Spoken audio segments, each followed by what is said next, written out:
Hi, I'm John Papola, and you're listening to the Emergent Order Podcast.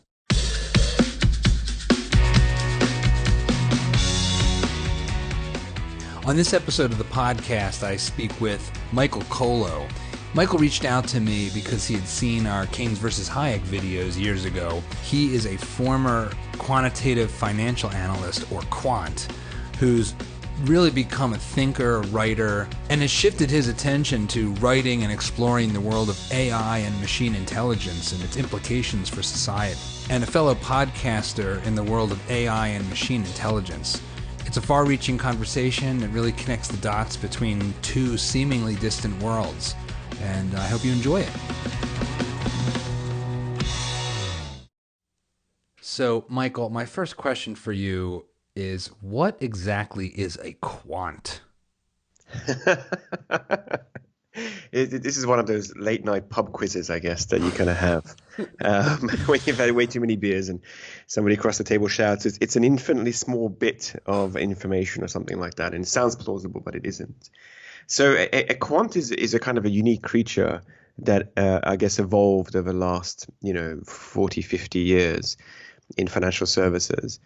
So a quant is essentially is somebody that uses data and statistics and numbers to try to forecast the world, forecast something about the world or understand the world better. Typically, quants sit in banks, in financial institutions, in insurance companies. They're referred to by various different titles. But essentially, it's a shortening of the term quantitative analyst or quantitative individual. And the idea is that they are trying to, look at that kind of funky blue ball of the future, kind of like, shake it and see what the future has to say. But they're doing so with the heavy use of data and technology and statistics. And this is a function that's been around for decades and decades, well before data science became kind of a cool thing more recently. So just give me a little bit of, and for the benefit of, folks coming into this without a lot of background on that or on your background, how did you get to be a quant? Like, did you study mathematics? Did you study economics? Like, how do you end up being a quant? By a great accident of fate, I think, John.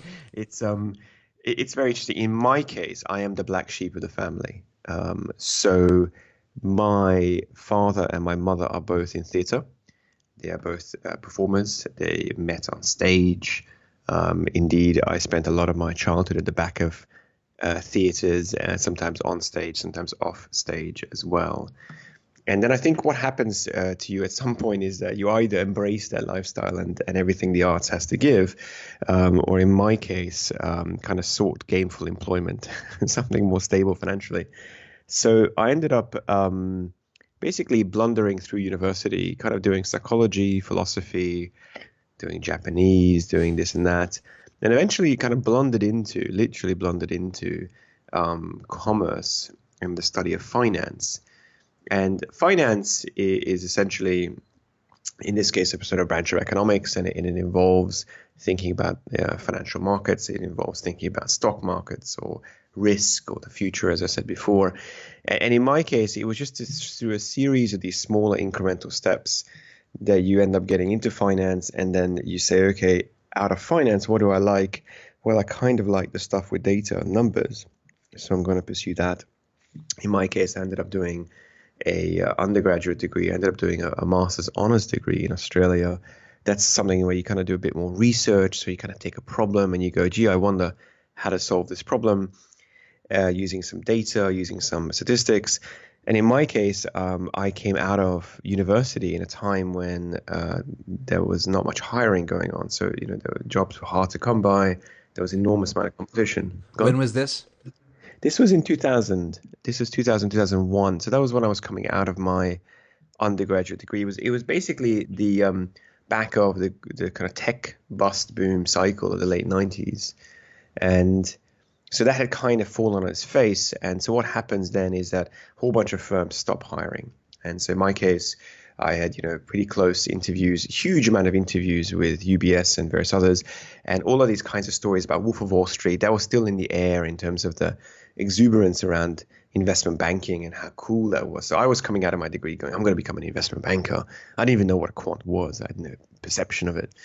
I just wanted to make money and look cool in a suit. Really, that was my two objectives. I didn't know which one came first, or indeed how they were related. But then I was terribly naive. And you're just wondering, should I paint a little gray into the sides of my hair or not? Is that a well? should I crunch the data on whether that's going to increase? Is there a causal relationship there for my income? In fact, I hate to say it, but there was two causal relationships that were absolutely distinguishable. One of them is whether you had cufflinks. Cufflinks were a big deal. And if you indeed had cufflinks, so that these young interns, these guys and girls in their early 20s, that were lining up feverishly for these interviews. There was this couple of wonderful books about this period in history, which are told, for example, what happened in London. So this is not my story, but a related story. About the same time I was going through this in Australia, a whole bunch of graduates, young, ambitious, hungry, intelligent young people were lining up to get interviewed by large Wall Street firms like the Goldman Sachs, JP Morgans of this world. And they were going in for interviews in high-rise, skyscrapers with beautiful offices. And they would sit across the room from two senior partners, sweating and trying to answer questions. And sometimes the partners would have some fun with them, and they would say, all right, our first task for you is to open this window. Of course, they would point to a window that is on the 25th floor of a skyscraper, so it's not openable. The poor graduate was sitting there scratching their head thinking, if I can only solve this problem, I'm sure to get into the graduate program. And then again, using my cufflinks and my cool suits, my life is done. And so I think there was even a story of somebody throwing a chair through that window to essentially show the level of commitment. But there's this bizarre exuberance that was generated in the whole industry, and it sucked in. And this is kind of the serious point. It sucked in an entire generation of enormously intelligent and ambitious young people who basically went into finance and made finance an extremely powerful, but also kind of self-consuming industry that it kind of has become and has been over the last number of decades. Yeah, quants became pretty infamous in the aftermath of the global financial crisis in 2008. And were you firmly in that universe at that point? Like, what was your as a quant, who entered the job market in just slightly after I did. So you came in 2000 and struggled to find work. I came in 1999 and initially got a job and then lost it in 2001 with the dot-com bust. What was 2008 like for you? So I'll absolutely touch on that in just a second. But what's interesting is that the quants became infamous, notoriously infamous, actually in the late 90s originally, when a firm called LTCM, Long-Term Capital Management, who was ostensibly headed by a bunch of really high-powered academics, but essentially still run by traders. There's a whole bunch of books about this firm. And they lost a tremendous amount of money off some very risky trading strategies. And there was a wonderful article at the time in the financial press that says if you lose $1 million, then it's the bank's problem. If you lose $1 billion, that's Greenspan's problem. And Greenspan being at the time the Federal Reserve Chairman. And the idea is that they needed to get bailed out. It was probably one of the first modern examples of kind of being bailed out at that scale. But at that time, basically, people went from a sense of this is alchemy. You can make gold from lead. Quants are beautiful, magical creatures that go into rooms and fill rooms with equations like Beautiful Mind style, and everybody kind of takes out their wallet and throws money at them, to kind of being banished to the basement of these organizations after the fail of LTCM and kind of shown absolute disdain and kind of, oh, that's never going to work, and I'd rather just kind of put my finger in the air and feel which way the wind is going. Which is kind of what happened after the late 90s. So there's already kind of a massive falling in love.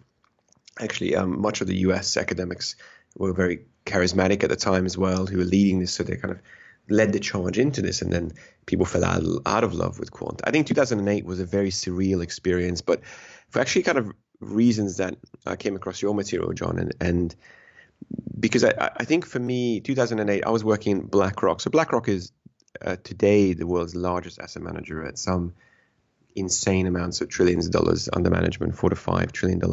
At the time, it was about a $1 trillion business, which is still enormous. Yeah, small, mid-market. Exactly. Only a trillion.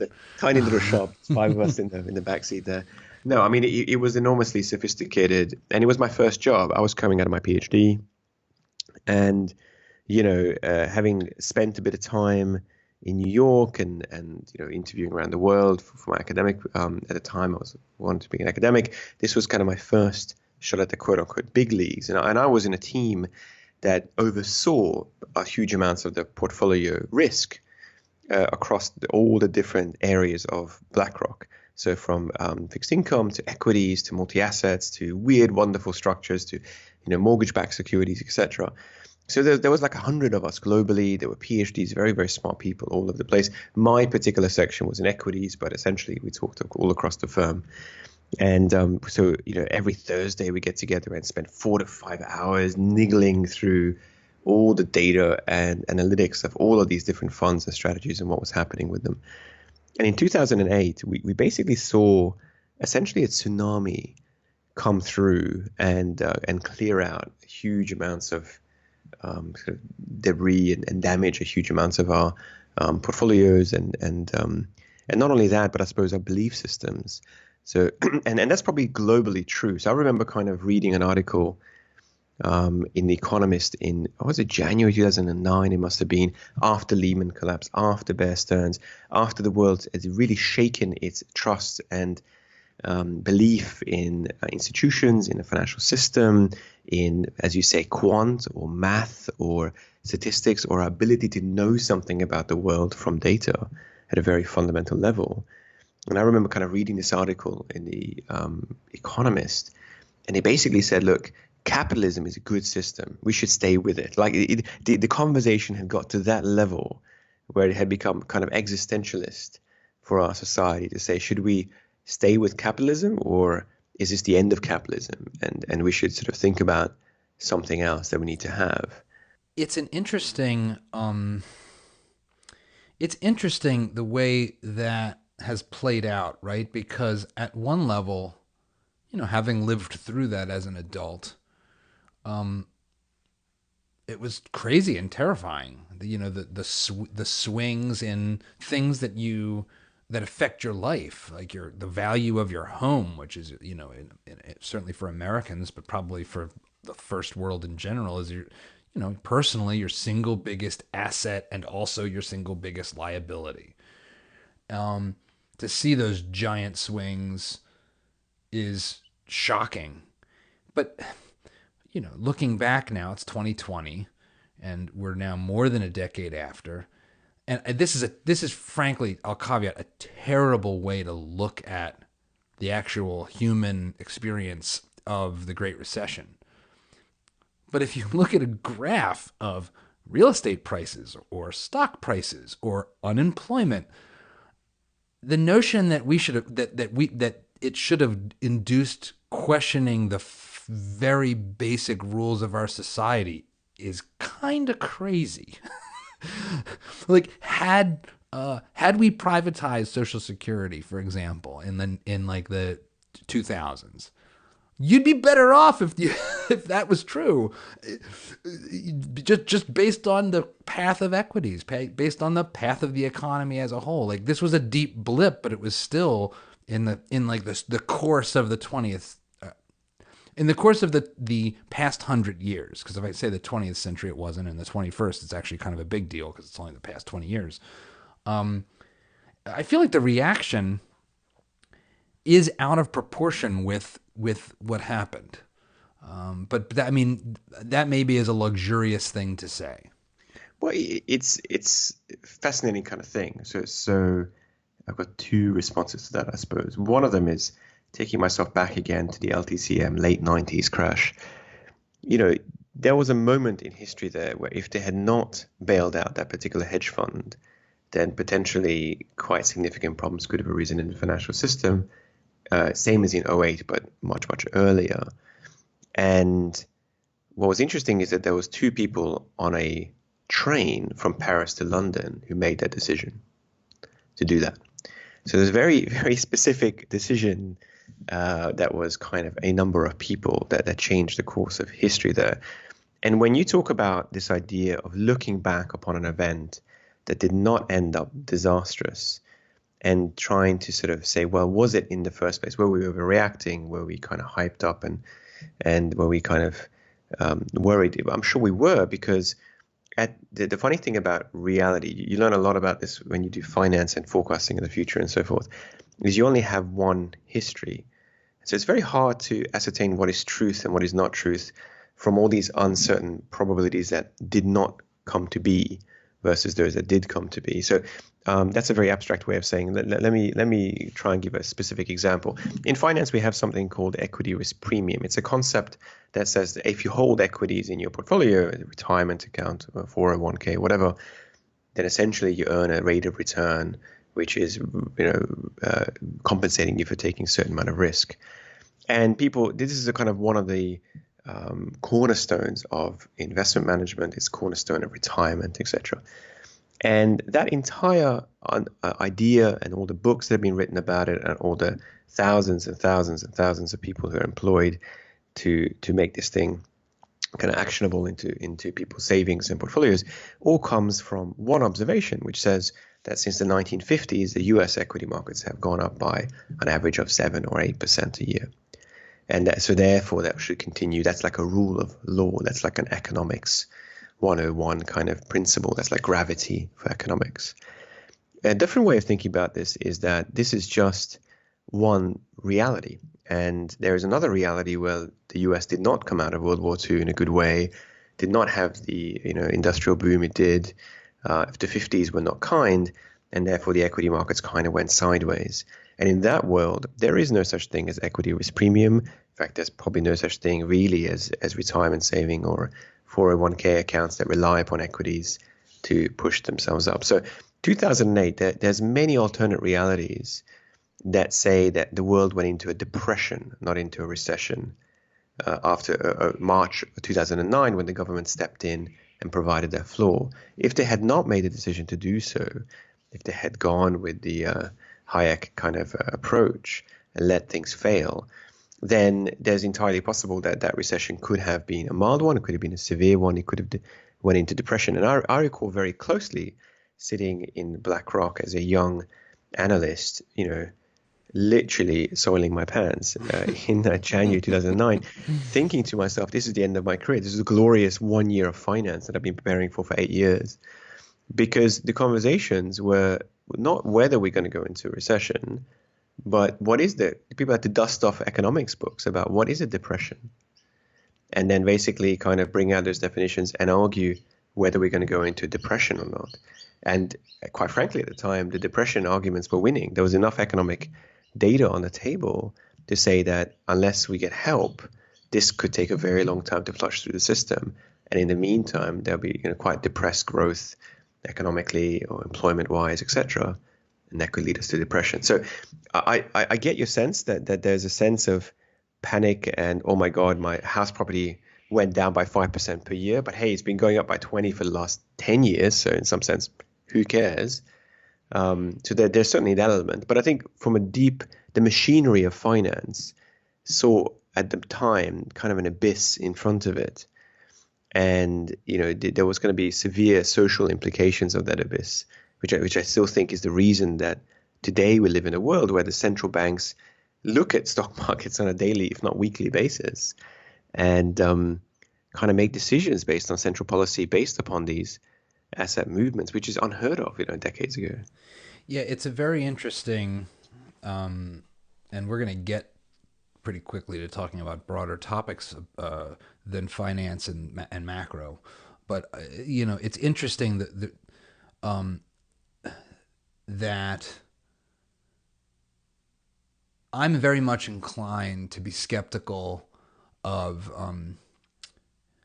the kind of big data mindset that I think is part of that quant magic or that quant allure, which is, oh, if I just have enough data, I can tease out something that will lead me towards a prediction that I can have some faith in. And in the absence of any kind of theory or any kind of understanding of the individual human actions that are taking place that generate this data in the first place. And I think it's a perspective. It's a very Hayek, very sort of Austrian classical school perspective to be sort of skeptical of that.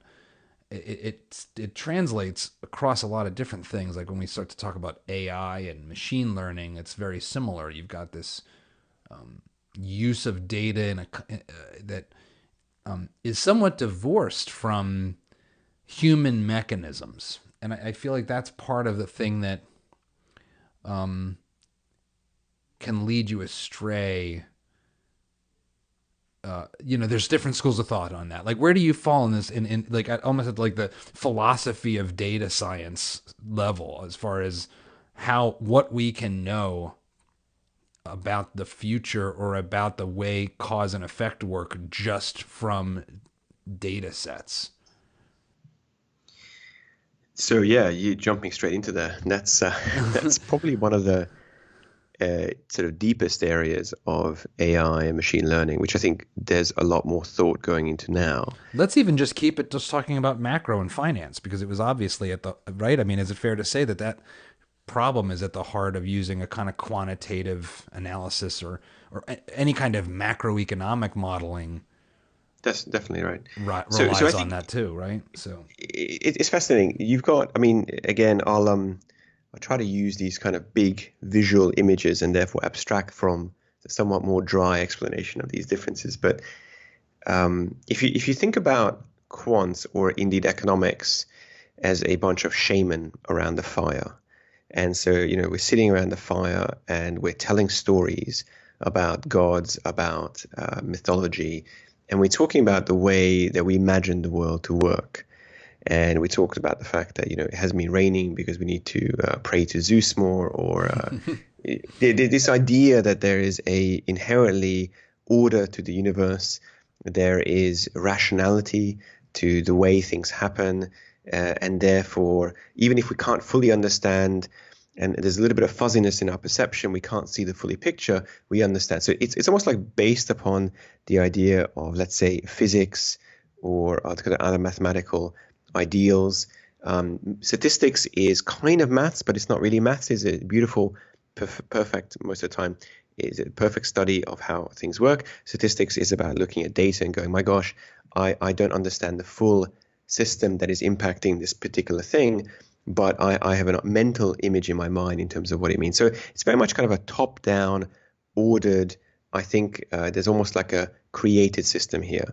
There are some overlaps with theology, for example, in the way that theology thinks about the world is, again, kind of a top-down ordered system, and that we live in their system with its rules, and then we kind of push and pull against it. There's some flexibility depending on what theology or what economic system you have. So that's basically the world of quant, and that's the world of majority of how finance operates and works.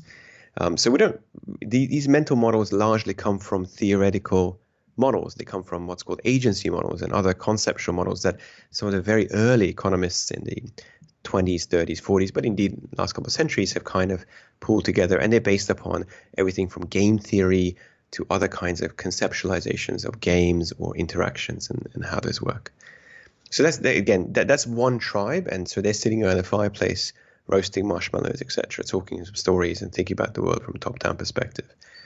There's another tribe where you have perhaps a kind of more statisticians, a deeper kind of data scientists and data mining and other kinds of maybe slightly more Darwinian, let's say, approach. And what they're doing is they're sitting in the foliage and they're looking down. So they're kind of thinking about the world very much from a bottom up. And what they're saying is that the world is just filled with coincidence and random outcomes, that, our lives or our existence, meaning existentialism as a whole, is just a series of random mutations, a series of random events that happens to have means that we're here today. There's no grand design, there's no causality, there's no greater picture here.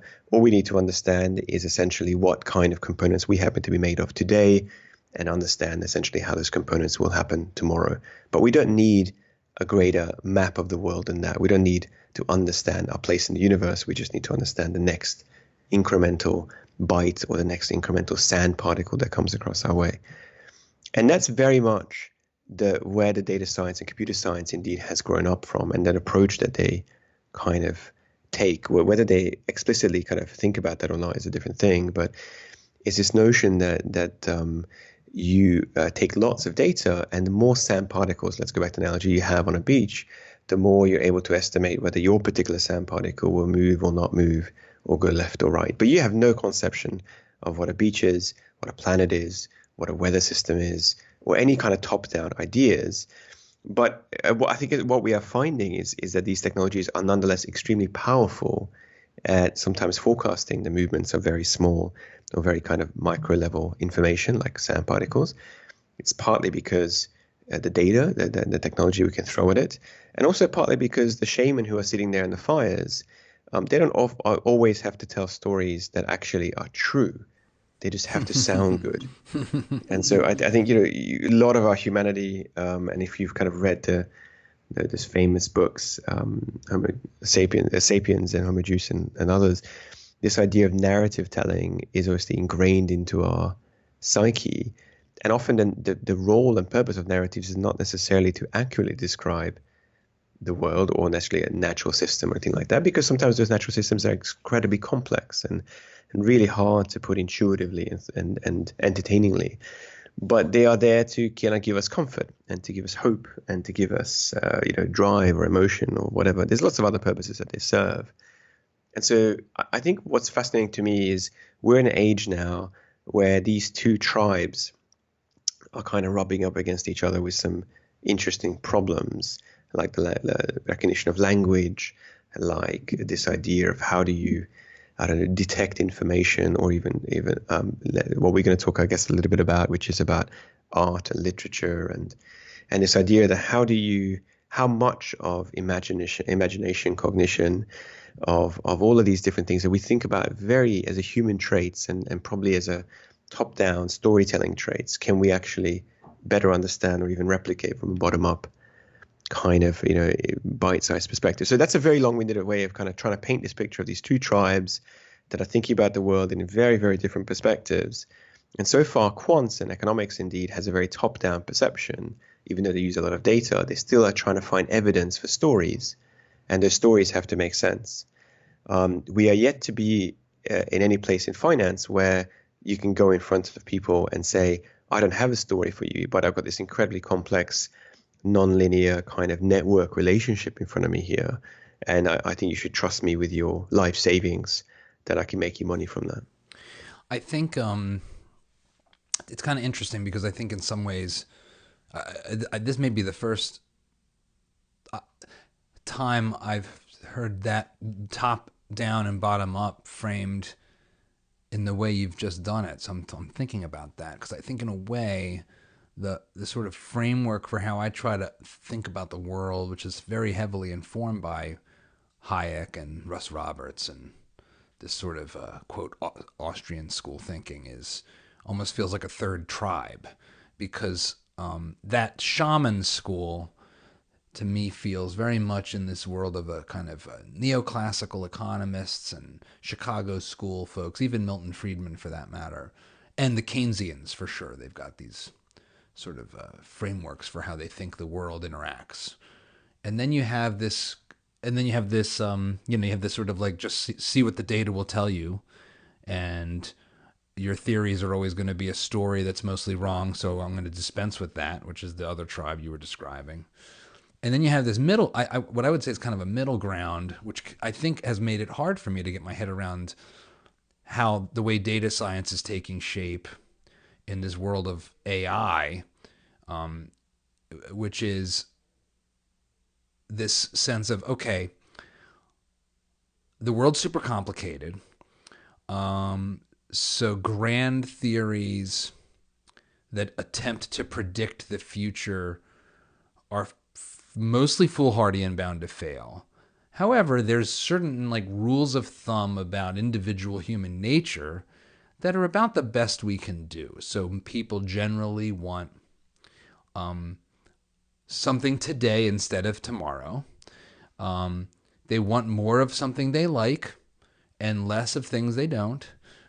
If something's more expensive, they will generally use or consume or buy less of it, with some exceptions. Like, sometimes something can be a luxury, and so kind of paying more is a status, and so you're actually buying status instead of buying the good. But beyond like this set of simple heuristics, that's kind of all we got. And so we can have a couple of sort of crude predictive ideas from that. Like, okay, if Econ 101 level of analysis. And once you start getting into where the whole society's going, it's good luck. Like, that's sort of a fool's errand, whether you're a quant or a shaman. Like, we don't know where the future's going. That's too complex. We don't have mechanisms that can be reliable. And I mean, would you say that that's a fair, like that's a third tribe in your, is there another, it's a small tribe, Well,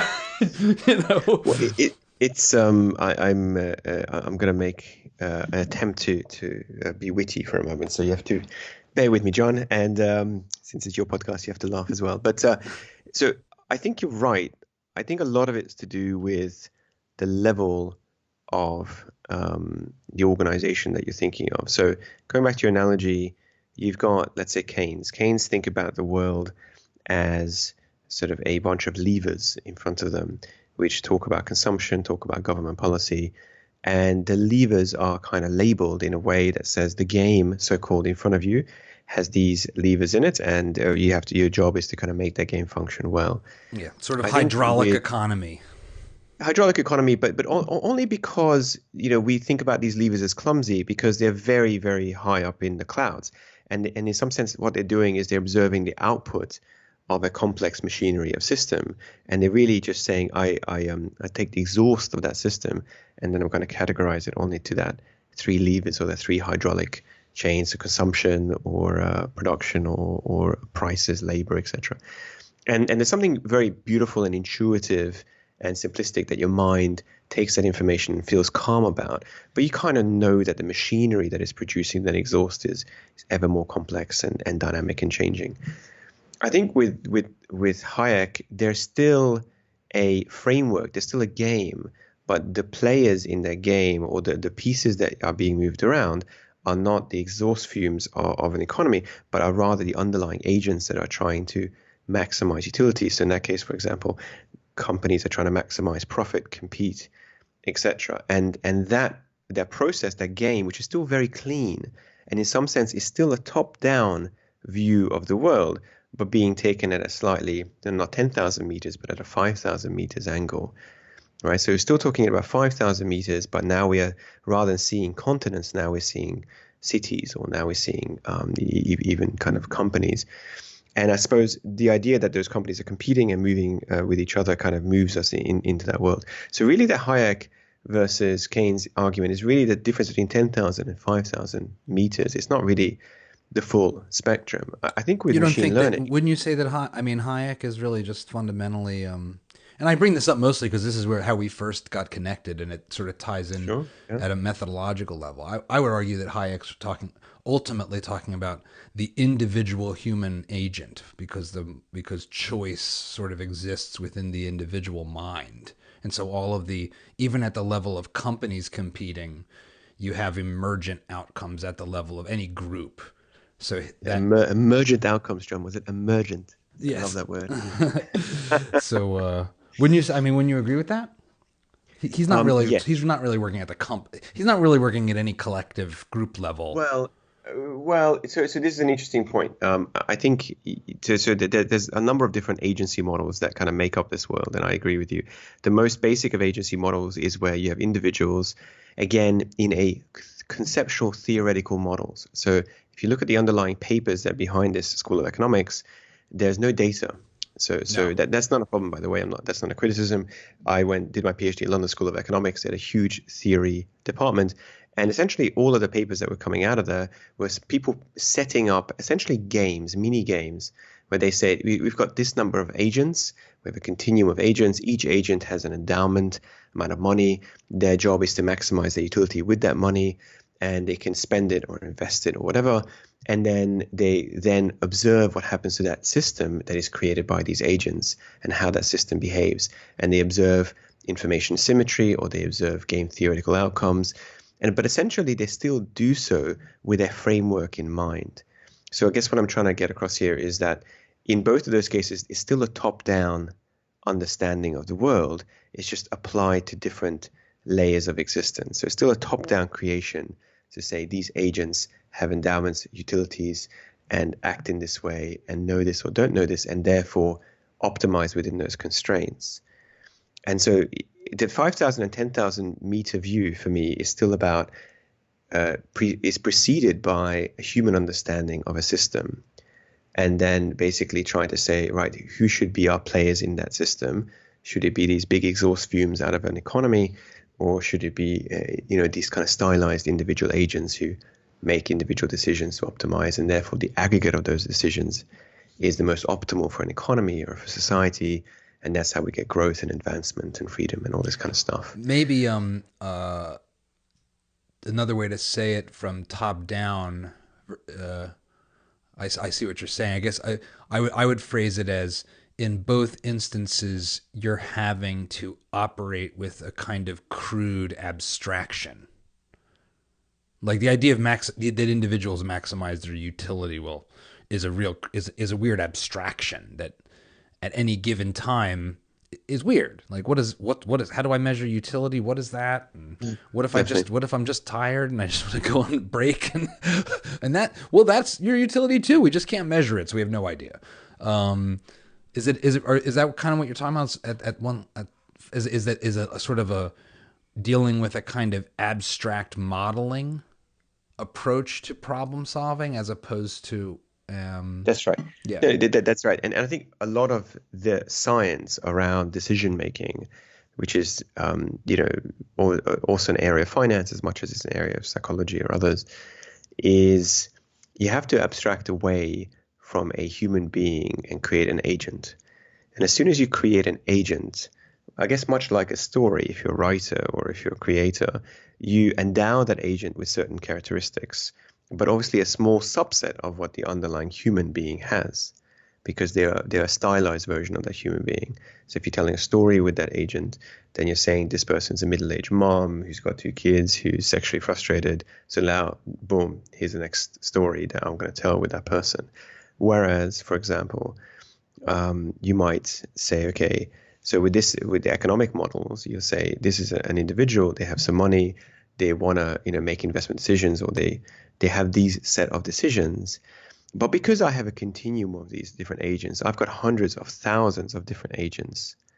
Essentially, that means that even if you want to go on break because you're sleepy, someone else isn't, someone else buys a bicycle and the other person doesn't, all these small idiosyncratic noise or kind of individual decisions, irrationalities, twitches, nervousness, whatever, kind of wash away. So the model outcomes don't actually get influenced by these idiosyncrasies. They only get influenced, interestingly enough, where there's herding. So herding or correlated behavior across many agents is really where these models are the weakest at, which is one of the reasons why, for example, stock markets, economies are not as stable as they could be or should be, or kind of one of the reasons that are kind of brought up against why, I guess, government control or other kind of top-down policy might be required, is this idea that people don't make independent decisions. And as soon as you have herding, you can have a bad behavior, quote unquote, or kind of action being replicated a vast number of agents across a society or a population. And because everyone's moving to that part of the boat, so to speak, that boat kind of tilts in that direction, and you have these kind of bad outcomes at an economy level. But you're absolutely right. The idea here is about abstraction. So you are abstracting. You're not trying to paint an exact picture of somebody. You're trying to endow basic characteristics. But I think just going back to that is still within the bubble or the kind of circle of a top-down understanding of the world. And it still is about this notion that we want to have a set of rules, playground rules, if you will, and that you want to understand how, if you set people into that world, will they behave, what kind of economy you will get. Kind of like sandpits for economies, essentially, that you're trying to test out. Whereas for machine learning or other kinds of disciplines that purely look at data, in some sense, they don't really care about agents. They don't really care about anything at all. They really only care about, patterns, and the patterns being meaningful or kind of having context to them, or any kind of bigger grand picture or anything is very irrelevant, I think, for those kinds of systems. I mean, the fact that they're repeatable patterns is of course important, but this idea that they don't try to formulate a top-down conceptualized consciousness of the world or a game set necessarily, unless they kind of push to. They only try to immediately solve the next question or next problem, next uncertainty. And this, I think, is a great bridge to where you're focusing now, which is, this world of data as it applies to, the exploration of machine learning and artificial intelligence. What led you to shift your interests and move from this world of finance into AI and applied AI, and like what sparked that for you? Well, it's funny, like a lot of things in my life, ex post, looking back, it all looks very ordered. At the time, it really isn't. It's all quite random. So I think what happened with me is, a number of years ago, I found myself in a role where the business wasn't going so well. We needed to do something better or more. And the world was really starting to talk about artificial intelligence, and it was starting to talk about data and what can we learn about data. But there wasn't really many people talking about it because it was new, and people were kind of a little bit standoffish about it. So I kind of put myself out there, and I started to go to conferences and started doing articles at Wall Street Journal, and I started going around client conferences around the world, from China to Japan to the rest of the place, with the company I was with at the time, presenting and talking about what AI meant for financial services, but also what it meant potentially for understanding the world better, for forecasting the world better, etc. And through that process of me kind of drinking my own Kool-Aid, in some sense, I came to the point where I started to really think about that this was a really big deal. And in our history, in our generation, this was a enormous step up in some ways, but it was an enormous step up because of the fact that the application of these type of technologies was going to be so pervasive across our society, across so many different functions and facets, partly because the companies that were benefiting commercially from people using alternative data and AI were some of the biggest technology companies on the planet, and they were putting serious resources and people behind it. So you kind of knew that with that level of volume of intellectual horsepower and capital behind it, just like with finance, it was only a matter of time until these innovations would become greater and greater. We'd learn to understand language, we'd learn to understand pictures, we'd learn to automate all these things that were way, way too hard, but a couple of decades ago to think about. And that these innovations would then be spread all across the world to all different industries in all different ways. And it was going to happen enormously fast, and it was going to happen within a generation. And there were certain elements of that were going to be very disruptive for society. So whether you're thinking about potential issues with employment and automation, which I think is a very hot topic and has been for some time, with no clear answers or policy as far as I can see. Or indeed, if you thought about the other side, which is a bit more subtle, which is an area that I took a great amount of interest in, which is about bias detection, and the idea that when we create algorithms and increasingly use algorithms to profile individuals or to understand the world better, we need to be very careful with only relying upon data to create an image of sort of a truth, a version of truth for ourselves, because essentially, without a mental model, without a sense of what causes what, without a sense of that top-down idea of what the world looks like, these models essentially are built to use data to an inch of its life, and then essentially profile you and I for credit card applications, for loans, for insurance, for likelihood of creating criminal activities, for likelihood of achieving academic success. And these type of judgments, in some sense, or indications that the algorithms are increasingly going to give are complex. The models behind them are very complicated. They're not necessarily biased, but they may not line up with our societal expectations of fairness or how people and things should be judged in this way. So I started thinking a lot about this kind of stuff. And last year in August 2019, I resigned my job in financial services, and I took a step back. And I did that because I felt like I turned 40. I was going through a midlife crisis. No, I wasn't. No, that wasn't true. I turned 40. You bought exactly a two-door sports car, and in my case, I bought a virtual reality headset. But yeah, similar idea. And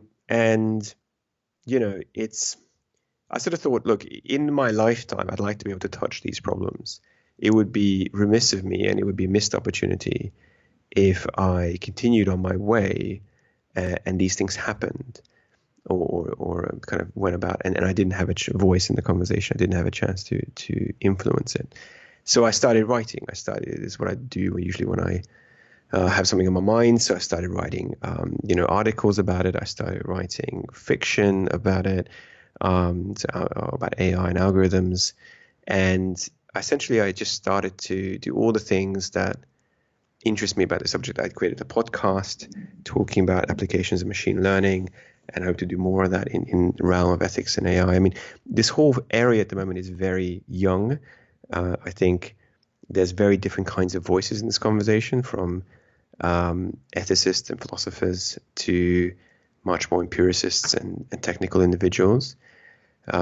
For me, what's been fascinating about this journey, although only 6 months into it, I suppose, is that it really questions our own mental model of how we make decisions today and why we feel comfortable about those decisions today. So why do we feel comfortable about, me being assessed for a loan in a particular way, or let's say my child being taught by a primary school teacher in a particular way or particular system? When did we buy into those decision models, essentially? And because I think what people don't realize is when you start to use these type of tools like algorithms and data, etc., the way that these algorithms think about the world is very much on that idea of balance of probability. They take lots of data points and they say, on the balance of probability, you're probably going to finish college and get really good grades, or you're probably going to fail your exams, or you're probably going to need medical insurance by the time you're 60. Whereas you and I, when we tend to make certain kinds of decisions, in fact, I would say most decisions, there's a fair degree of impulse. There's a fair degree of, I have found a singular argument or a singular reason why I should do something. So I should do this university course, I should make this movie, or I should apply for this job because. And so we kind of narrow our focus. We kind of built to narrow our focus to a single overriding argument, or maybe a handful of overriding arguments in most cases. And we kind of tie our flagpole to those and say, that's the reason I'm doing it. So when you and I talk about something, I tell you, oh, these are the 2 reasons that I'm doing it. And you're like, okay, great, now I understand your motivation. But I wouldn't tell you the 45, that support my argument and the 43 that don't. So it's a very different mindset, I think. And even that idea that people are, the transition from human decision making to this type of data-led kind of algorithmic kind of view of the world comes naturally for, data scientists, engineers probably. But I think for the vast majority of society, it does not come naturally. And that's been okay so far, because many of the more public decisions that our society has made has not been made by these balance of probability arguments.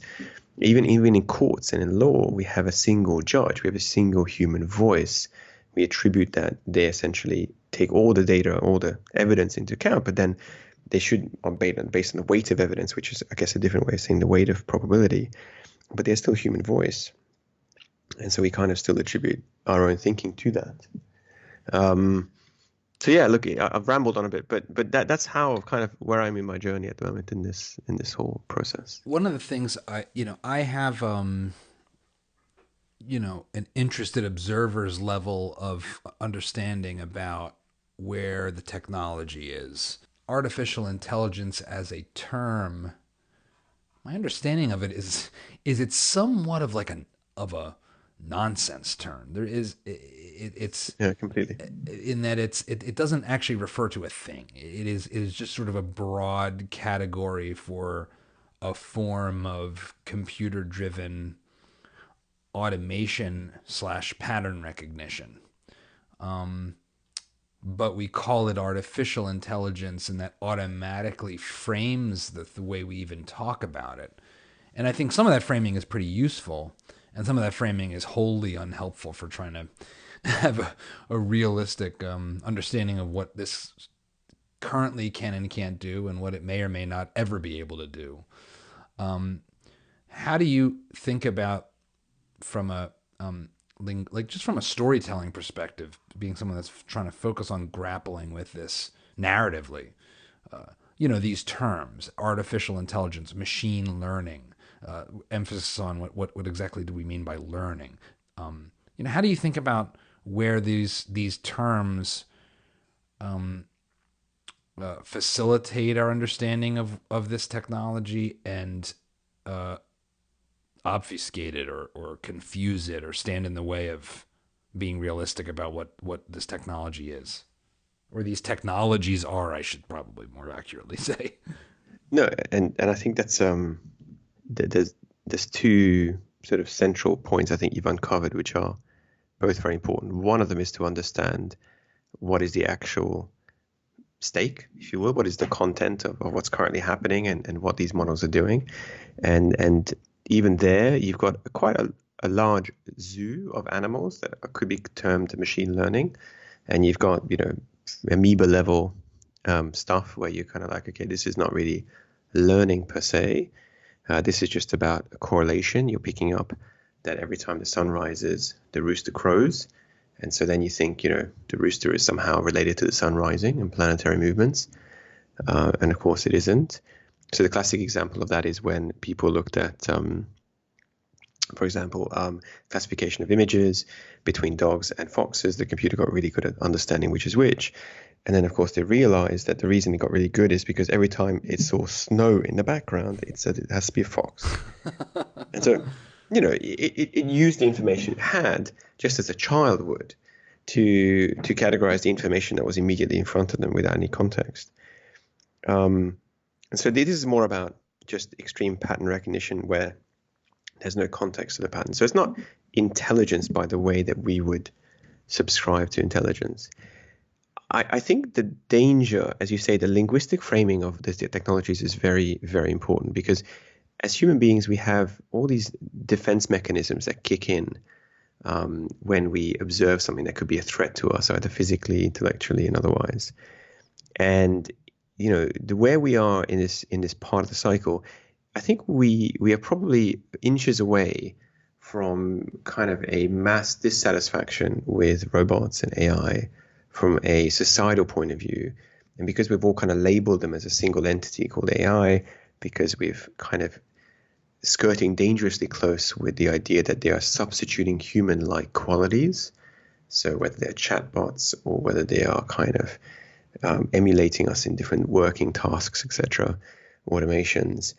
And that's basically a threat. So I think framing these type of technologies as a replacement to humans is problematic. And that's why a lot of these technologies have been framed as a kind of helper or as an augmentation to our capabilities. So I think some of the newer terms that are coming out are kind of more about semantic automation or neural, automations, or various other kind of play on words to try to take away the idea that your humanity or anything to do with you being a human with a soul, with a person, with a whatever, is somehow being mechanized or replicated in an artificial silicon-based thing, so that you don't invoke that sense of threat.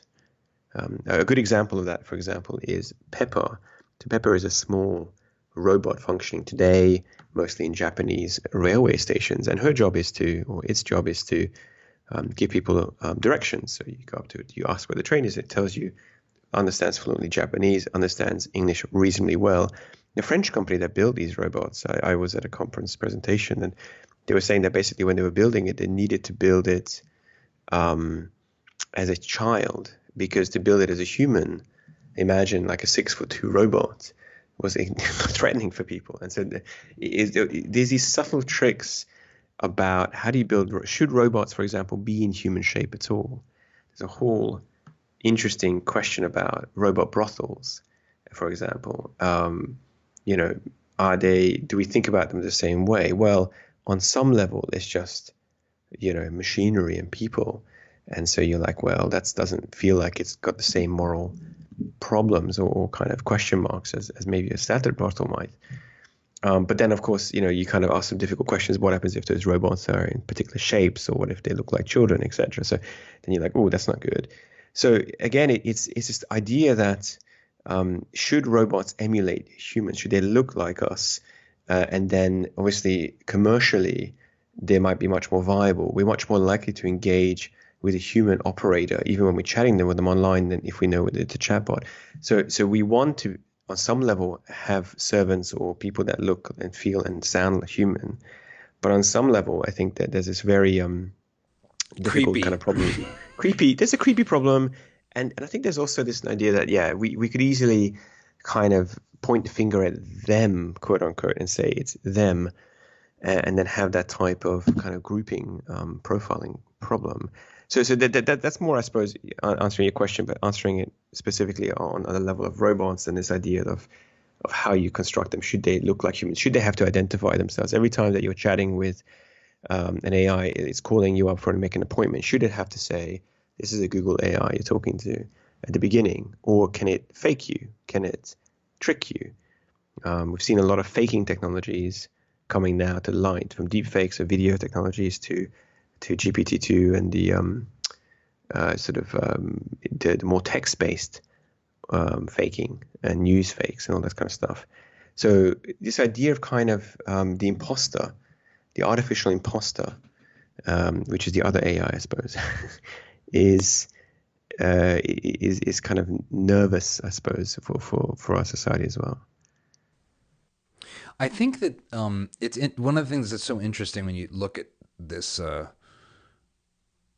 to be super simplistic, to say, okay, what we're fundamentally talking about with this technology seems like, and please correct me if I'm being too simplistic or missing the mark, but you have an ability now, because of the processing power we have and because of the size of both storage and memory, to have machines analyze large data sets, find patterns, and then be able to identify them. And then the next step from that is apply a set of rules or some kind of function using that data set. That seems like that is what we're talking about right now. Perhaps there's two, and this gets into this world of AI and creative art. So at one level, it's like, okay, we've got pattern recognition. So you show it 1 million pictures of cats of all different styles, and it will generate some set of weights for all the pixels in those images, such that when it sees a new cat that it hasn't seen before, it can give it the thumbs up or thumbs down. Oh, that's a cat, based on all the cats it's been shown. And that's predicated on a human identifying all the inputs, saying, yes, here are pictures of cats. Here, so right off the bat, so like there's all these interesting things that are reliant on humans on multiple fronts surrounding this technology. And then there's this part about it that really does feel like a challenge to think about, well, what is our thought process like? So we feed these machines our understanding of the world. This is a cat. Here's 1 million pictures of cats. We then ask it to go out and scrub the internet for cat images when we search cat in Google Images, and it applies that model to that function. It says, okay, all right, you're asking me for cats. This is what I do. I take that, I look at that keyword, cat, dog, plant, truck, Toyota, and it goes and gets it for me. Then the next level up, where we start to get into this sort of creative AI, is not merely I know what cats look like, but now I'm going to generate a new image of a cat that isn't, I'm not merely identifying a cat. I'm going to generate a new one, and it's random. And so this gets into this world of generative networks, the GANs, that seem to be at the heart of a lot of the creativity and a lot of the sort of use of AI in the creative space, where it's like, okay, paint me a picture of a cat that looks like Monet did it. And it can kind of do that because we've shown it all the Monet art, you've shown it all these cats, or all Monet paintings of cats or whatever, and it will use essentially random generation to do that. And now that's new. And so the thing that's interesting is, on one level, it's like, well, this is just like a random generator. So why should I care about this? Why is this special? But underneath it, it begs the question, well, wait a second. What is my creative process actually? So what do how do I come to generate something new as a person? So I am in the world, I'm taking in inputs and patterns, and I'm forming my preferences. That's kind of this internal model, if you will. And then I'm going to spit something out that feels like that. Like for me, it's, I've now done 3 economics rap videos. So I'm taking in rap videos. I'm taking in economics. You've locked down that genre. That's yours, John.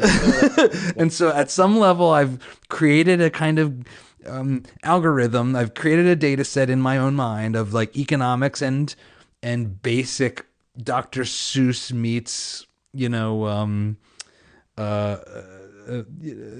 Grandmaster Flash, old school rap model, and it's tricky, huh? And now now I'm pretty good at it. I can take some time and I can generate another rap video with lyrics that are passable econ. Is that actually different? It feels like it's different. It feels like it's more special. Like it's not just me feeding some Google algorithm all the rap songs ever done and all of the economics jargon and then letting it go to town. But why is it different? Like, how have you how do you think about what this challenge of pattern recognition versus something that's special and human poses to the way we think about being human? And I think it's you've hit on a very difficult and very, very, very emotive topic, which is this idea of what you use words like special or being human. And almost probably everyone who's listening to this will kind of think to themselves, no, I am more special than that. Or the reason that machines or algorithms can't replicate me or my idea is because of this. Or we just have a general aversion to it. But that's probably because we framed this problem to begin with this assertion of specialness and uniqueness. And then we've asked the question of, well, can these algorithms, through basically building very thin layer on thin layer, or kind of building Lego blocks on top of each other, can it reach our height of understanding, comprehension, when, as you just mentioned, we don't really understand ourselves or necessarily each other. So there's a whole other conversation here about, I suppose, consciousness and what we know and the limits of epistemology and so forth. But I want to pick up a little bit on earlier you said. I think it's very important to understand, for example, what these algorithms or what AI is trying to do in different kind of use cases.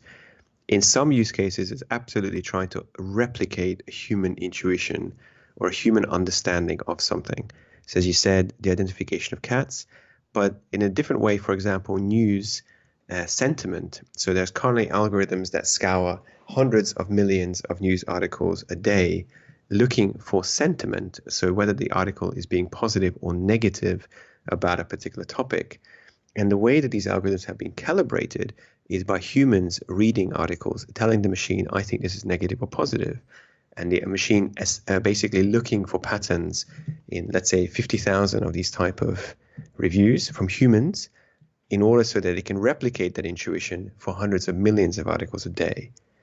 And so there, as you say, it's a replication, it's an automation of human intuition, and how sophisticated and how good it is essentially a question of how varied that 50,000 set of articles that humans have, hand labeled or kind of hand done.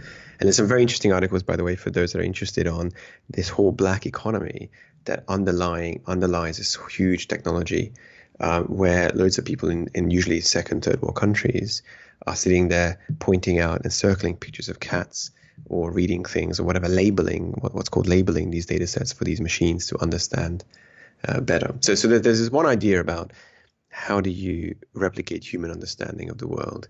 And I suppose the question is at what level? So for example, you have, the question is I can replicate exactly what you're doing, or I can try to find my own patterns. So the cat, for example, even though you point out to me that's a cat, or that's a face, for example, of your friend Jack, the machine does not have to take your way of recognizing Jack's face. It doesn't have to say, well, Jack's nose reminds me of my dad's nose. His eyes are kind of, small, beady, or whatever. The machine can, as you say, look at atomic level information in terms of the pixels and find a unique pattern that it assigns specifically to Jack's face, which is unique to Jack and shares with nobody else. But the way that it has found that, the mechanism for finding that pattern is not followable by human intuition anymore. So you and I cannot look at a pixelated row of numbers, a vector of numbers, and say, oh, that looks like Jack. Because that sequence of numbers tells us nothing about Jack at all, but for a computer identifies it uniquely. So again, for those of us that have children, at some point we've had to sit down with their homework and explain to them the way of getting to the solution to a problem, whether it's addition, mathematics, pattern recognition, whatever. And imagine you're trying to do that, but you're trying to do that with something that doesn't have 5 senses, that has 2 senses, but those 2 senses are incredibly sharp and much, much better than yours could ever be. So you have to basically reform the problem in a way that it tilts into those 2 senses. And then for that, for example, image recognition, it becomes exceptionally good at doing that. So I think there is a sense of replication of human will and understanding, but with this caveat that leaning into certain elements or facets that you and I can't kind of follow anymore. Then there's another element of AI application, which is about solution to natural problems. Can I forecast weather better with AI? Can I forecast, planetary? Can I look for planets in the night sky better with AI? Can I play Go or chess or any number of strategic games better with AI? Where it's no longer learning from humans or human intuition or human way of doing it or human interpretation of whether that's a good move or not a good move on a chessboard. It's now playing against each other, and it's solving a natural problem that we as humans have tried to solve in our own way using, marshmallows and fires and talking about Zeus. But it's in fact using it in a very different way. And so in that situation, it doesn't care about humans. It's trying to solve that natural problem. And you can imagine that doesn't threaten us. Like you and I probably don't think to ourselves that our innately humanity rests upon our ability to forecast tomorrow's weather. So if we kind of give that over to a machine, then we don't lose anything, or we don't perceive to be losing anything, except maybe a bit of control or a bit of understanding of the world. And you can imagine whether medicine and other things like that will go that way as well, because medicine in a certain way can be thought of as a very complex chemical problem or chemistry kind of issue. And I think the idea that it's a very scalable problem, it's a very good problem for machine learning to kind of work on is probably true. So we're probably going to see those field of problems which are not innately human, that we don't feel like we have some, humanistic need to hold on to, will kind of glide over to these type of algorithms, to these type of things. And then, of course, our favorite topic, which is creativity. I think creativity on some level, at least for me, this is a very personal observation. I certainly cannot speak for it generally. We had big debates about this in the past, but it is really about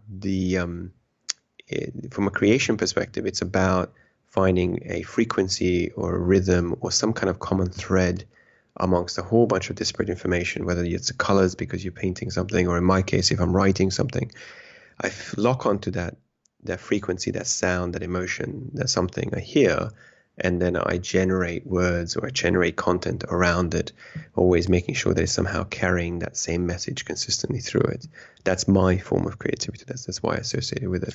When I observe art or creativity, I suppose an interesting question for us is, do we care if that piece of art or that music, for example, was made by an algorithm that has no intention, that has no free will, that has no human experience behind it?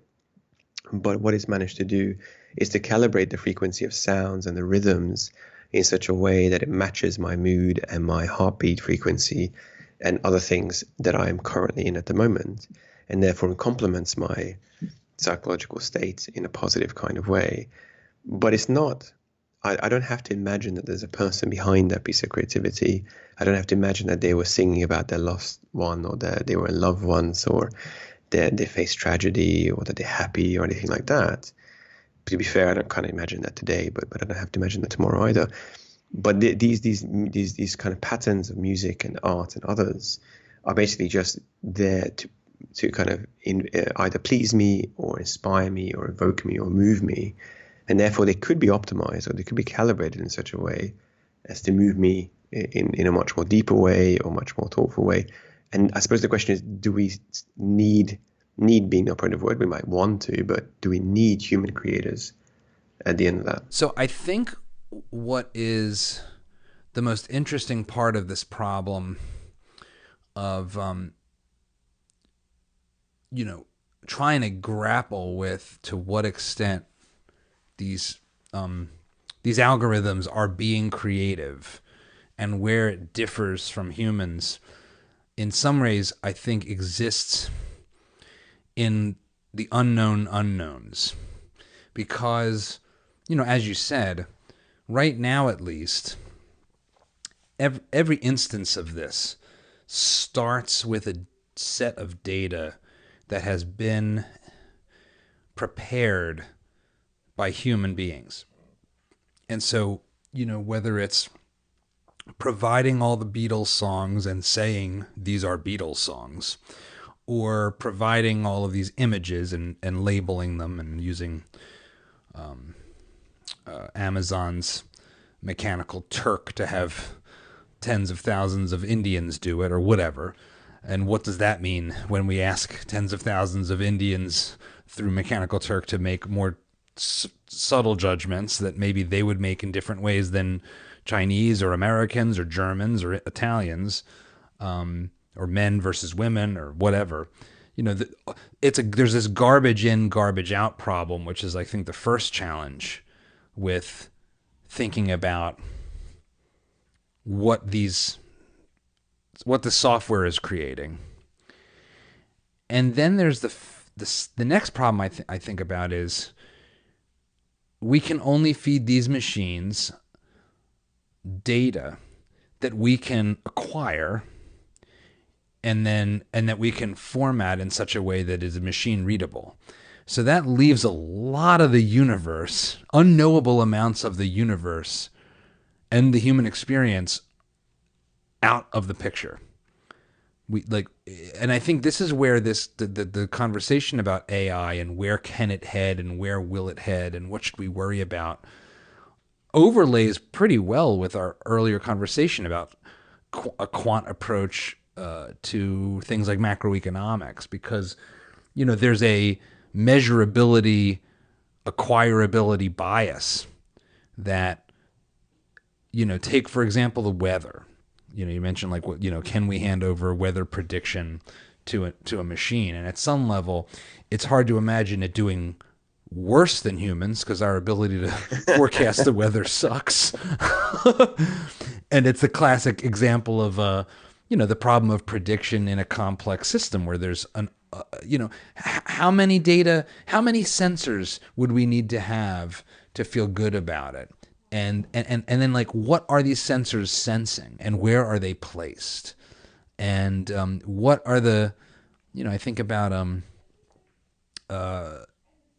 Jurassic Park and Jeff Goldblum's character, that sort of popularized sort of chaos theory. It's like, so there's a, where in this sort of AI process is the butterfly that flaps its wings and changes the weather around the world.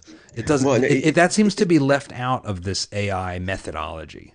well, there's a very important point here that you make. So I'm going to sort of in advance apologize to all of the qualified data science listeners because I'm about to completely simplify a very large and exciting field. But I would say, in my observation, the vast majority of today's machine learning models, which are kind of loosely termed as AI, are about identification.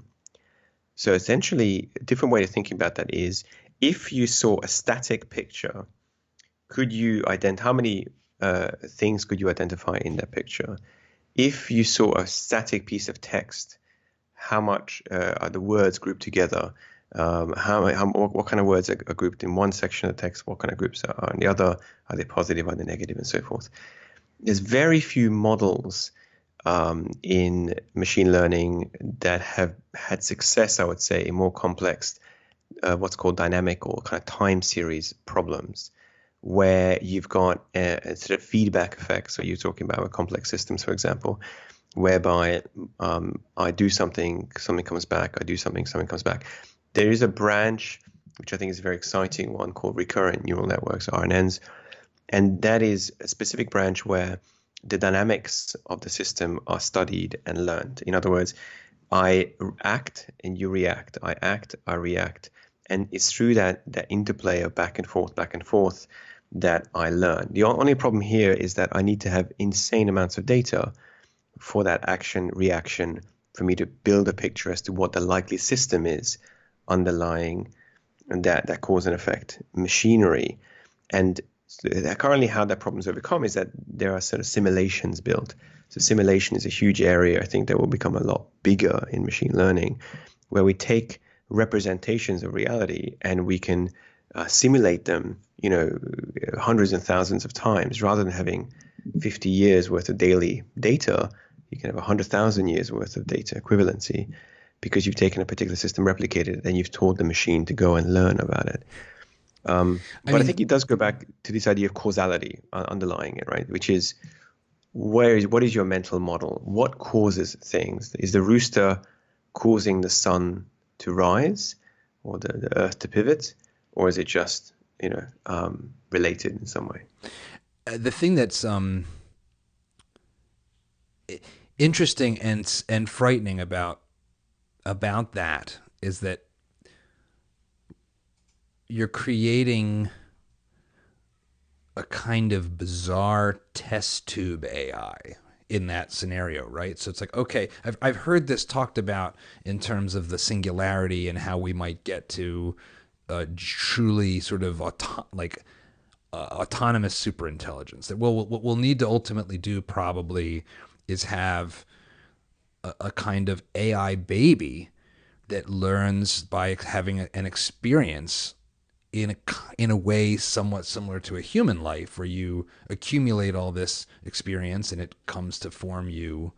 Well, how are we going to do that? Well, I guess we should create a simulated world, and then because it's a computer and it can run at whatever clock speed it allows it to, it can live 1,000 human lives. Only it's not living 1,000 human lives. It's living 1,000 Sim City games. Exactly. And so, we run into this same. Again, I think there's a very interesting assumption here, John. Let me ask you a question on this one. So, do you think that the purpose or where this AI field is heading is to replicate a human being? I don't. I think our goal. I think the goals are obviously different on a lot of dimensions. I think fundamentally, what people are trying to do with this technology is somewhat is no different than what people are always trying to do with technology, which is take over, better understand the world, but also take over stuff for us. And I mean, the wheel is a different way to replace our legs. It's like, man, it's real heavy carrying these rocks. A wheel doesn't work like legs, but it's given us a new set of legs. Now I can push all these rocks in a cart, and I'm leveraging my legs to do a lot more than I used to be able to do. VisiCalc was way better than trying to hold a grid of numbers and a matrix in your own head. And at one level, this is sort of the cornucopian in me. I see all of this as being one and the same. And so this idea that like we are both trying to replace or replicate aspects of human capability without question. And then at another level, there's this underlying sense of course we won't or can't replace us or replace ourselves. No more than one person can replace another person. We're all different individuals. And if you believe in a soul, we all have our own souls, and the machine's never going to touch that. It's a matter of, okay, I can Google cat and it can show me a lot of cats. Hey, I can ask it to solve a calculus problem for me and it can do it. Or I can ask it to offer me alternative rhymes for my next song, and I can do that. And then I have to make the judgment call about whether I like the outcome or not. And so I think where we get into, I think like the apocalyptic worries, which is, I think, kind of one of the end games of your question, this sense of, are we going to end up with something, even though we don't understand what consciousness is, but something that has some notion of self-awareness or self-preservation that then turns on us like, oh, you can unplug me, so I should wipe you all out somehow, like some Skynet type thing. I guess anything's possible. We don't understand what our own consciousness is, and we're in this world of, we're just getting these machines to start to do very narrowly constructed tasks with a huge amount of human training wheels to spoon feed it data that we've crafted for this narrow task. And I'm pretty disinclined to draw sort of predictive lines for where that can go. And I know obviously, a lot of folks do. Sam Harris and Ray Kurzweil and Elon Musk. They say like, oh, we're headed towards these outrageous futures, and maybe that's true. I don't have a lot of comfort predicting any of that. So I think, yes, we're trying to replace as much of the parts of life that are annoying or inefficient or boring as possible, and so that we can spend more of our time on the stuff that's not like that, and that's interesting and creates joy and satisfaction.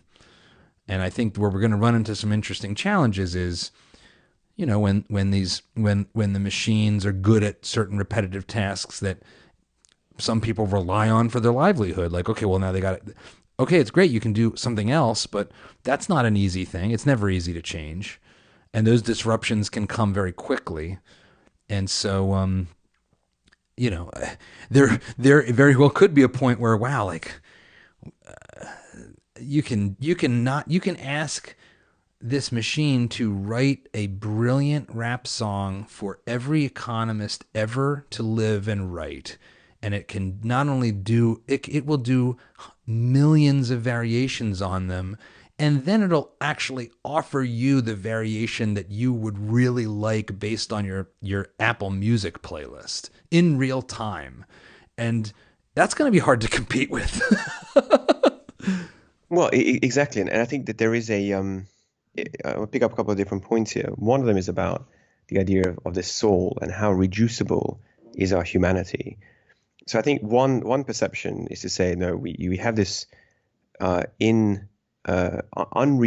element, which is this thing called a soul, which is a conceptual ideal that we have defined that is uniquely human, uniquely individual, and is not reducible. any further.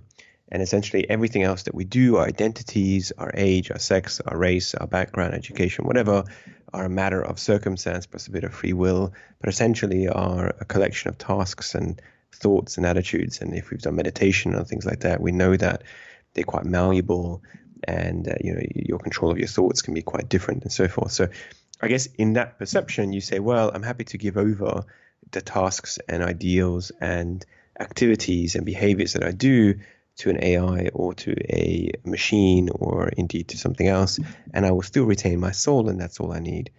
There's a different perception that says actually that there is no such thing as a centralized soul. There's a fingerprint, if you will, and your fingerprint is a combination of many skin cells and many different activities and many different things that you do uniquely, for example, rapping and economics. And so therefore, once you start to give up each one of these one by one to better agents, to those kinds of agents that you can no longer compete with, ever compete with. So, and a good example of that is the world champion for Go, whose name now escapes me. So he was beaten by AlphaGo, which that was DeepMind's creation a number of years ago, and that was a really big deal because that was a really hard board game where only humans were seen to have an advantage on. And he was pretty decisively beaten. So there was an article last year that came out saying that he had now quit playing Go altogether because he says he can never beat that system. So wherever he kind of his ego has come into it or not, the point is that he's abandoned that undertaking. Probably up until that moment in his life, that was his identity, that was his soul, that's what made him unique, that's what gave him strength or whatever. And now he's come up against a force that he'll never be able to overcome, just like we can never lift as much as as you said, a forklift truck can. We can never do matrix algebra as fast as a computer can. So therefore, increasingly, these activities will be handed over. And I suppose I'm sure that there will be replacement activities, but they'll be of different natures and different kinds, and they might come at a different pace. And so there might be dislocations here. And as usual, I don't think that many people outside of a handful of writers or thinkers will really think about the nature of humanity as it changes through this progression, as we give up a bunch of these intellectual activities that we used to be kind of tied to. And then maybe there's one more point I want to make quickly. I was at a debate in London a number of years ago, and someone put on by an organization called Intelligence Squared, and it was debating whether automation was robots were going to take all of our jobs. And there was a fascinating argument that was raised by one of the sides, which was that people talk about the Industrial Revolution as the kind of more likeness of this. In the Industrial Revolution, we had mechanical muscle coming in and automating basically lots of tasks. And people moved away from factory or backbreaking labor on farms or lifting machinery to cushy office jobs. And they felt better because their bodies weren't wearing out. They weren't having back problems by the time they were 50. And so on and so on. So it was a kind of a better existence, but in some sense they're able to make that transition because the office jobs were not particularly demanding intellectually, or otherwise they were kind of well suited to them across ways.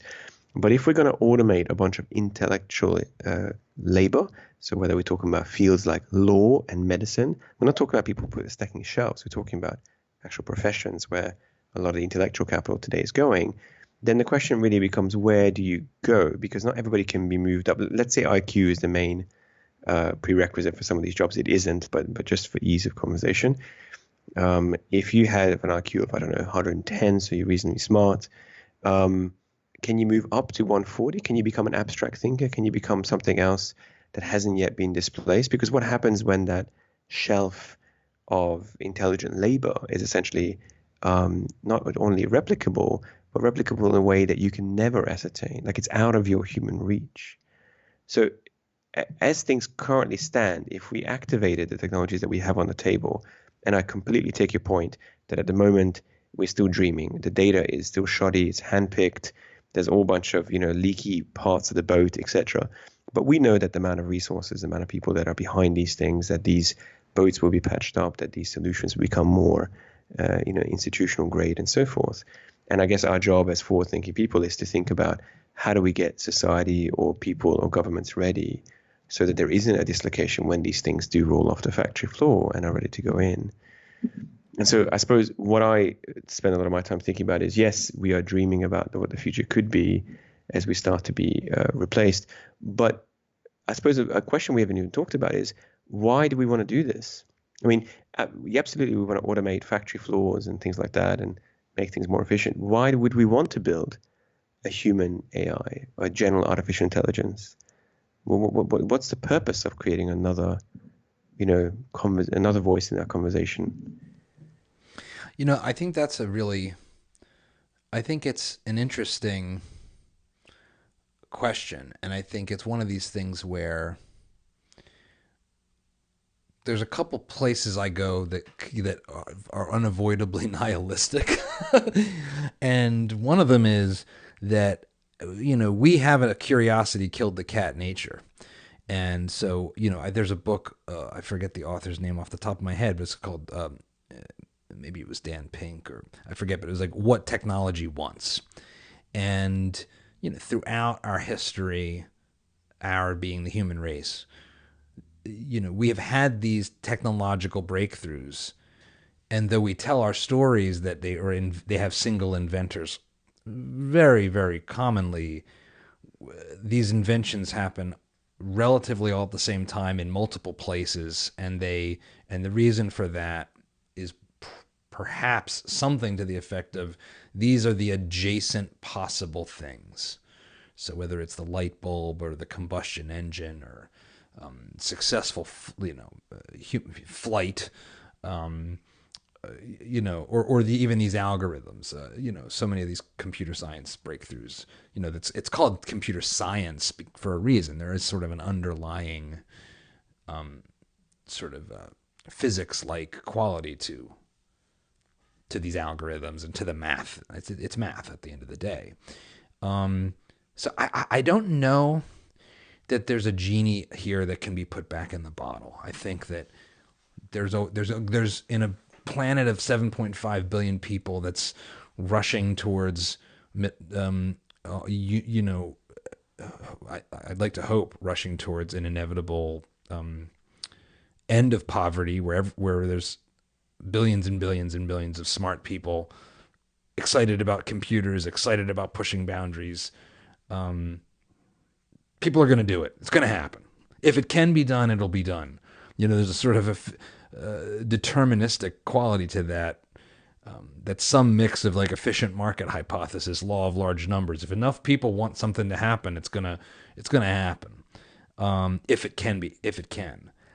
It's not clear to me that it can. That there is that we are even. Let's set aside the religious objection that, well, we're created by God and these machines are not even close. But let's assume that it's possible at some future point. I'm equally skeptical that there's a ability to prohibit it from happening. So it's we're just gonna have to figure out how to muddle through these things. I think, for better or worse. I don't think there's a world where Earth can look like one of these Star Trek societies where there's some social compact that, on our planet, we don't let anyone live past 65. And it's just a cultural norm that, there was a Next Gen episode where that was, and of course, like Picard or Riker falls in love with somebody that's about to be 60, who's 64 and a half. Or maybe it was Diana Troy's mother fell in love with the guy who was 65. Exactly. I think there's too much emergent order at work in our society, and there's too many smart people that want to try to do crazy stuff. There was a wonderful film called Pi. I forget the year now. It's black and white. And Darren Aronofsky. Yeah, and it had this wonderful quote by the mathematician in it. Basically said, once you start seeing a pattern somewhere, in that case I think it's 216 numbers or whatever the number of numbers was, then you'll start to see it everywhere, right? And I honestly believe that this idea of understanding ourselves, so self-awareness on a human race level, where you kind of think about emergent order as not as individuals, but you count our species as a single organism with many tendrils, and each tendril is maybe a consciousness or a human being or whatever, and it's kind of experiencing itself, it's understanding the world around it, etc. I feel like if we choose certain paths to understanding ourselves, if we choose a reductionist physics or kind of rational reason computer science approach. I'm a big fan of people like Schopenhauer or Nietzsche, and there's a sense by which that Western philosophy kind of led down to a path of discovering that the natural world was inhuman, like that molecules and systems and planetary vices and whatever moved in inhuman ways that had no God, no deity, no warmth, no kind of light to them, independent of our touching them, which basically kind of meant that it didn't lead to a place where we felt connected to the world. It didn't necessarily lead to a place where we understood that our part was. It just felt like we were a very small sliver on a huge scale of from micro to macro, planetary, universal level existence, and that we were rather irrelevant and a bit random and a bit kind of, happened to be there. So I feel like if we use tools like AI, machine learning, computer science, and engineering, and all those tools, we will learn something about our nature and ourselves. But the tools that you use to discover a problem also paint that problem in a certain light. And again, when you start to see that pattern, you start to see it everywhere. And so I feel like we will learn something about ourselves, but we will learn it in a very particular kind of way, in a very reductionist type of we are just the sum of our parts kind of way. And I feel like, I'm probably a small minority of voices at the moment in the sea of computer science or a sea of machine learning that is trying to understand mental models or top-down perceptions or kind of a bigger conceptual or maybe societally aware way of doing these models and thoughts. Because ultimately, I still believe that to be aware of oneself, to learn about the world and its place in it, ultimately there is no answer to that question in my view, or there's no grand answer. There's only a very personal answer, or there's a very kind of societal answer, I suppose. So I'm happy if other people around me are happy. So this idea that there's a genie in a bottle, again, I think you're right. I think man's or people's natures to discover the world and themselves is absolutely unstoppable, and it's a force, and we all love it. I think when we choose our tools of which how we discover ourselves matters a great deal in terms of what we end up finding, and in some sense how satisfied we are with those answers, and how we shape our society going forward with those answers. I think that is an incredible place for us to conclude our conversation, Michael. It's such an interesting topic. It's something that it is in so many ways a mirror for us to look at. And it's a mirror that's moving as we move and exposing these questions in different ways. And I think it's a great way to, it's a great warning to be aware that the tool we use influences the answers we get. And that's just a great insight. And, thank you so much for taking the time to have this conversation with me. No, thank you so much, John. It's a pleasure. Thanks for listening to the Emergent Order podcast. If you haven't already, be sure to subscribe on iTunes, Spotify, or your favorite podcasting app. If you're interested in being a guest, shoot us an email at podcast@emergentorder.com. Our producer is Jesse Bennett. Thanks again, and speak to you next time.